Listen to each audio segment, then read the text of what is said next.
ભરૂચના નેત્રંગ ખાતે ભાજપ દ્વારા આદિવાસી સંમેલનનું આયોજન કરવામાં આવ્યું, જેમાં ઉપસ્થિત રાજ્યના નાયબ મુખ્ય પ્રધાન હર્ષ સંઘવીએ કોંગ્રેસ અને આપ પર પ્રહાર કર્યા હતા। ભરૂચના નેત્રંગ ખાતે ભારતીય જનતા પાર્ટી દ્વારા આદિવાસી સંમેલનનું આયોજન કરવામાં આવ્યું હતું। આ કાર્યક્રમમાં ગુજરાતના નાયબ મુખ્ય પ્રધાન હર્ષ સંઘવી મુખ્ય અતિથિ તરીકે હાજર રહ્યા હતા। કાર્યક્રમની શરૂઆત આદિવાસી મહાનાયક ભગવાન બિરસા મુંડાની પ્રતિમાને ફૂલહાર અર્પણ કરીને કરવામાં આવી હતી। ત્યારબાદ નેત્રંગ શહેરમાં વિશાળ રેલી પણ યોજાઈ હતી।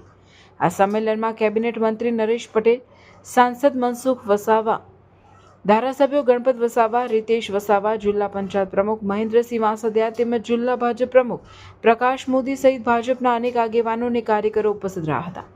કાર્યક્રમ દરમિયાન કોંગ્રેસ અને આમ આદમી પાર્ટીના 100થી વધુ કાર્યકરોએ ભાજપમાં જોડાઈ પક્ષને સમર્થન આપ્યું હતું। સભાને સંબોધતા નાયબ મુખ્ય પ્રધાન હર્ષ સંઘવીએ કોંગ્રેસ અને આમ આદમી પાર્ટી પર પ્રહાર કરતા જણાવ્યું હતું કે આદિવાસી વિસ્તારોના વિકાસ માટે ભાજપ સરકાર સતત કાર્યરત છે। તેમણે વધુમાં જણાવ્યું કે આદિવાસી સમાજના સર્વાંગી વિકાસ માટે જરૂરી યોજનાઓ અને સુવિધાઓ ભાજપના શાસનમાં જ શક્ય બન્યા છે। કાર્યક્રમ દરમિયાન મોટી સંખ્યામાં સ્થાનિક લોકો અને કાર્યકરો ઉપસ્થિત રહ્યા હતા। અને સોમનાથની રક્ષા કાજે હસતા મોડે શહીદ તનારો મારો વેગડો ભીલ હતો, આદિવાસી સમાજનો ગૌરવ હતો। અને એ ગૌરવને આગળ વધારવા માટે સદીઓ સુધી વેગડા ભીલની સોમનાથના રક્ષણ કાજે જે શહાદત હતી એ આવનારી પેઢીઓ બી ના ભૂલે તે માટે રાજ્ય સરકાર દ્વારા આ વર્ષે આપણા સોમનાથ દાદાની 1000 વર્ષની આ અતૂટ આસ્થાનું પર્વની ઉજવણી હમણાં થઈ રહી છે। વાલિયા તાલુકાના આમ આદમી પાર્ટીના પ્રમુખે એમની આખી ટીમ જોડે આમ આદમી પાર્ટીમાંથી વિદાય લીધી છે।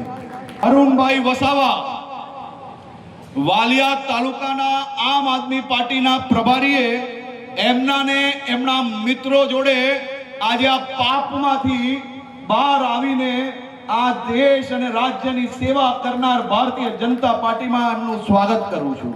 ભાઈ નિર્મિતભાઈ, અંકિતભાઈ, નિર્મનભાઈ, સુરેશભાઈ, યોગેશભાઈ, જતીનભાઈ, અરવિંદભાઈ, કૌશિકભાઈ, વિવેકભાઈ એ આ વિસ્તારના હિતમાં, આ વિસ્તારના વિકાસમાં ભારતીય જનતા પાર્ટી જોડે જોડાયેલા છે।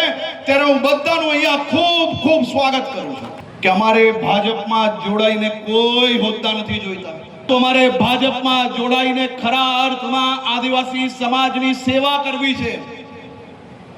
અને આમ આદમી પાર્ટી જે ગુજરાતના સમાજોના ભાગલા પાડવાનો પ્રયાસ કરે છે, એના મોડા સાચા શું છે એ લોકો સમક્ષ મૂકવા છે।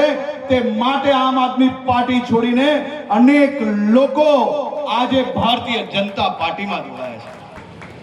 આજે ઉર્મિલાબેન ભગત ઝઘડિયા વિધાનસભાના ઉમેદવાર હતા। આમ આદમી પાર્ટીમાં એમને હજારો મત મળેલા।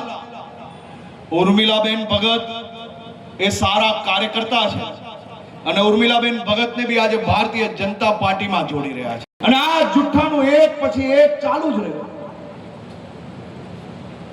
આજે આ કોંગ્રેસીઓ અને આમ આદમી પાર્ટીથી તમારો વિકાસ પચતો નથી।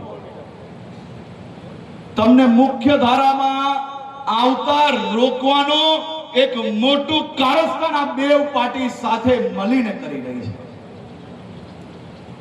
મોબાઈલના નેટવર્ક નાખવાના હોય તો એમને ચિંતા થાય કે મોબાઈલના નેટવર્ક જો બધા જ ગામોમાં આવી જશે અને બધા જ ગામોમાં જો મોબાઈલ ચાલુ થઈ જશે તો આદિવાસી સમાજને તો બધી સાચી માહિતી મળી જશે। પહેલા ગામે ગામ તક રોડ કેમ નતા બનાવતા? ગામના લોકો બહાર જાય તો એને બધી જ સાચી માહિતી મળી જાય તો પછી વોટ બેંકમાં ક્યાંક ને ક્યાંક કોંગ્રેસને નુકસાન થાય। આવા એક પછી એક ખૂબ મોટા પાયે આ સૌ લોકોએ મળીને આદિવાસી સમાજ પર અત્યાચાર કર્યો છે। તમારે હવે ભણવાની તકલીફમાં ક્યારેય મોબાઈલ નેટવર્કની તકલીફ નહીં આવે. અને જે પ્રકારે આદિવાસી સમાજ પર અત્યાચાર આઝાદીના વર્ષ સુધી કોંગ્રેસ દ્વારા ચાલુ રહ્યો, નરેન્દ્રભાઈ મોદી પ્રધાનમંત્રી બને 2014 થી આખા દેશની અંદર એક અદ્ભુત માહોલ બને. આ મારી બહેનો અહીંયા બેઠી છે, કોંગ્રેસનું શાસન જેને જોયું હશે એને ખબર હશે ક્યારેય કોઈએ પ્રધાનમંત્રી આવાસ બનાવી આપ્યા, ક્યારેય કોઈએ મારી માતા બહેનો માટે વિચારીને ઘરની બહાર ટોયલેટની વ્યવસ્થાઓ કરી, ક્યારેય કોઈ મારી બહેનોની ચિંતા કરીને દૂર દૂરથી પાણી ભરવા જવું પડે છે એમને પાણી ભરવા ના જવું પડે અને ઘર તક નલ પહોંચાડવાની ચિંતા કોઈએ કરી છે? આ નરેન્દ્રભાઈ મોદીનું શાસન નતું ત્યાર તક ગામડાઓમાં લાઈટ કોઈએ જોઈ છે? અહીંયા બેઠેલા મારા સૌ ખેડૂતોને અંદાજો હશે, ખેડૂતોની વાત બધાએ કરી, પરંતુ દર વર્ષે 6000 રૂપિયા ખેડૂતના બેંકના એકાઉન્ટમાં મૂકવા વાળો કોઈ બીજો નહીં, પરંતુ આપણે આનંદ થાય કે આપણા નેતાએ આ કામ કર્યું.